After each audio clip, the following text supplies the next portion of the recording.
Nihilism, ये one of the most darkest और depressed philosophies में से एक है और इसको बहुत सारा बैकलैश भी मिलता है, लेकिन ये बहुत ज़्यादा वेटेज होल्ड करती है और ये बहुत बड़ा क्वेश्चन है ह्यूमन हिस्ट्री पे, हम ह्यूमंस की एग्जिस्टेंस पे।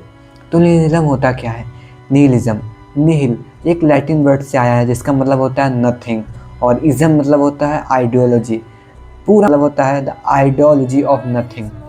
निहिलिज्म कहता है कि लाइफ में कुछ मैटर ही नहीं करता, लाइफ मीनिंगलेस होती है। हम जो भी डिसीजन लेते हैं, हमने जो भी आज तक अकम्प्लिश किया, जितने भी रिलेशन बनाए हैं, फ्रेंड्स, फैमिली, हमारे लव वंस, कुछ मैटर नहीं करता, क्योंकि एट द एंड हम सबको मरना ही है। तो अगर एक गिलास ऑफ वाटर है जो कि आधा भरा हुआ है, एक पेसिमिस्ट इंसान कहेगा कि वो गिलास आधा खाली है, एक ऑप्टिमिस्टिक इंसान कहेगा वो आधा भरा हुआ है।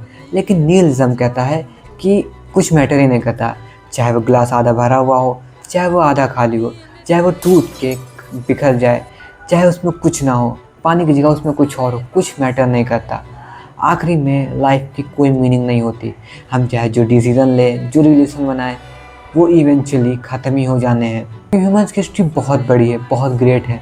हमने बहुत सारी वॉर झेली हैं, हमने बहुत सारी पैंडेमिक को, एपिडेमिक्स को झेल के यहाँ तक पहुँचे हैं, इस सोसाइटी को बनाया है।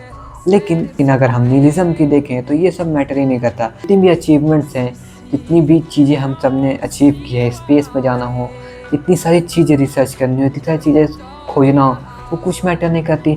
हमारी लाइफ, हमारी अचीवमेंट जो हमने अचीव किया हो, किसी ने इतनी मुश्किल से कोई डिग्री अचीव की होती है, कोई जॉब अचीव की होती है, क्या वो कुछ मैटर नहीं करता? यहीं पे निहिलिज्म सवाल उठाने लगता है। लेकिन मुझे पर्सनली निहिलिज्म इसलिए अच्छा लगता है क्योंकि निहिलिज्म कहीं ना कहीं आपकी लाइफ का एक पार्ट होता है और कभी ना कभी वो आता ज़रूर है।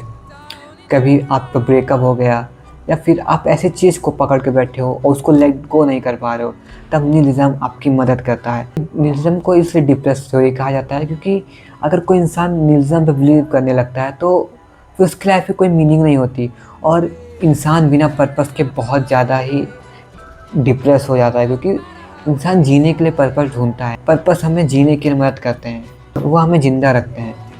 इसीलिए निहिलिज्म को आगे चल के कुछ लोगों ने अलग अलग पार्ट्स में बांट दिया। एक निहिलिज्म का टाइप होता है जिसमें लोग मानते हैं कि अगर लाइफ में कुछ मैटर ही नहीं करता तो क्यों ना हम कुछ ना करें, अपनी लाइफ को बस पास होने दें, क्योंकि इवेंचुअली हम सबको मरना ही है। और एक निहिलिज्म कहता है, जो कि मेरा पर्सनल फेवरेट है, कि अगर आप लाइफ में कुछ मैटर ही नहीं करता तो क्यों ना हम अपने मुताबिक लाइफ जिए, हम अपने बिलीव बनाएं, हम अपनी आइडियोलॉजी से चलें, ऐसी चीज़ करें जो हमें अच्छी लगती हो। निहिलिज्म आपको डिप्रेस होना नहीं सिखाता है, ये भी आपके एक लाइफ को एक तरीके से मीनिंग देता है। हर इंसान एक ही चीज़ के लिए लड़ रहा होता है और वो होता है सर्वाइव करने के लिए। अपने लाइफ में पर्पस भी इसलिए बनाता है कि वो सर्वाइव कर सके, क्योंकि इंसान बिना पर्पस के बहुत ही मीनिंगलेस हो जाता है। आप खुद देखिए, अगर आपकी लाइफ में कोई पर्पस नहीं होगा तो आपकी लाइफ बहुत ही ज़्यादा बोरिंग हो जाएगी, ऐसा लगेगा कि लाइफ में कुछ है ही नहीं। इसीलिए हम पर्पस देते हैं अपनी लाइफ को, ताकि हम जी सकें। और निहिलिज्म भी हमें सिखाता है, जब आपको डेली सेम चीज़ करनी होती है, सेम रूटीन फॉलो करना होता है, तो क्यों ना हम उसको एक्सेप्ट करें। क्योंकि जब आप डेली सेम काम करते हो लेकिन आप ऐसी होप करते हो कि कल कुछ अलग होगा, लेकिन कुछ अलग नहीं होता है, तो आप तब डिप्रेस फील करते हो। लेकिन जब आप एक्सेप्ट कर लेते हो कि अब मुझे यही करना है, लाइफ भर मुझे सेम ही चेंज करनी है, तो इवेंचुअली आपको अच्छा लगने लगता है, आपके दिमाग से एक बोझ कम होता है और यही कहीं ना कहीं आपको अच्छी लाइफ जीने के लिए मदद करता है।